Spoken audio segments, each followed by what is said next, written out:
To dodge the blind date his mom set up, the CEO swiped a janitor's uniform and threw it on. As he ran off, he accidentally crashed a wedding.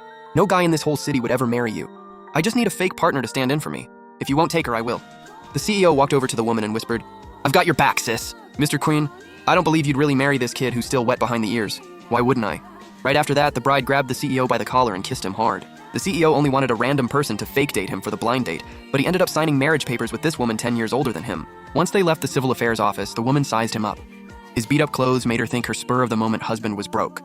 She promised she'd be the one supporting him from then on. To hide his real identity, the CEO skipped his fancy mansion and moved into a tiny rental apartment with her. They strolled hand in hand, enjoyed all the sweet couple stuff, and chowed down cheap, spicy hot pot together. The woman barely scraped by, yet she dragged the CEO to shop for new clothes, only to find her card declined at checkout. She bit her lip, totally embarrassed. The CEO saw exactly what was going on. Before she could say a word, he cut in and said the outfit looked terrible, so they weren't buying it.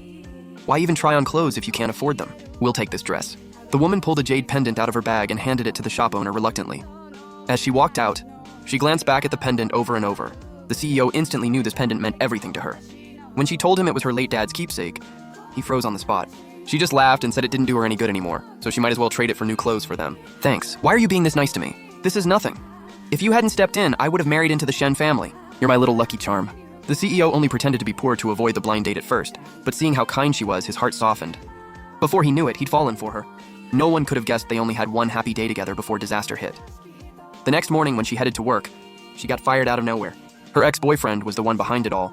He wanted to get back at her for embarrassing him at the wedding. So he pulled strings to get her fired from her job. She wandered aimlessly through the pouring rain, heartbroken. The CEO showed up to pick her up, and seeing her soaked through broke his heart. He immediately called his assistant and told him to schedule an interview for her at his own company. The next morning, she walked into the company and saw tons of people waiting for interviews. She prayed nonstop that she'd get hired. She couldn't afford to support her little brother without a paycheck. But when her turn came, the HR manager shot her down for not having a fancy college degree and treated her coldly. He cut her off mid-introduction and rejected her outright. The manager said at 30 years old, the only job she'd qualify for was janitor work. Everyone stared and snickered. She had no comeback and dragged herself out of the interview room. Right then, the CEO walked into the lobby. How'd the interview go? Wait, it's you? I'll take over your interview myself now. I'm in charge of all interviews from here on out. Our company prioritizes talent. If you keep mistreating applicants, I'll replace you. Why does Director Shi's voice sound so familiar? She walked straight past her CEO husband, and neither of them recognized each other. The HR manager still had no clue this woman was the CEO's wife, so he took all his anger from the CEO's scolding out on her. He dumped 10 people's worth of work on her and forced her to brew a fresh cup of coffee just for him. He figured she'd quit from all the unfair treatment, but she gritted her teeth and pushed through every task. After a full day of backbreaking labor, she dragged her exhausted body down the street. She ran into her ex's new girlfriend by chance. Book a hotel for our class reunion tomorrow. Bring your cheap boy toy and let everyone see the two losers you're with. If you're bold enough to show up, I sure am too.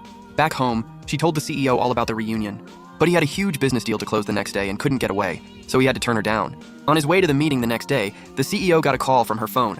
A strange guy picked up and said, Hey cutie, your little man misses you. Who are you? What did you do to her? She's hanging out with us right now having a blast. Ask her yourself. Jingyan, give me that phone back. Mess with my woman, and you won't be able to handle the consequences. Who the heck is this?